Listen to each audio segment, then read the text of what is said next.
అక్కర్లేదు. అలాంటి నిరీక్షణ మనం కలిగి ఉందాం, అలాంటి విశ్వాసం మనం కలిగి ఉందాం. అవును, దేవుడు మనకు తోడుగా ఉండగా మనకి విరోధి ఎవడో, నీకు విరోధంగా రూపింపబడిన ఏ ఆయుధము వర్తిల్లనే వర్తిల్లదు. కాబట్టి ఒకవేళ కుట్రలు పన్నాగాలు పండుతున్నారేమో, విషయం చూస్తున్నారేమో, జగడాలు పెట్టుకుంటున్నారేమో, విమతములు కక్షలు పెట్టుకుంటున్నారేమో, నువ్వేమీ భయపడాల్సిన అవసరం లేదు.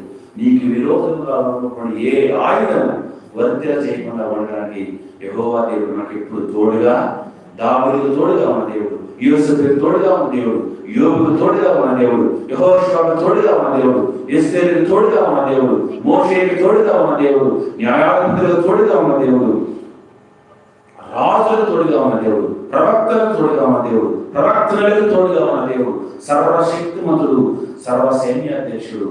ఆయన ఆకాశ మహాకాశాలు పట్టజాల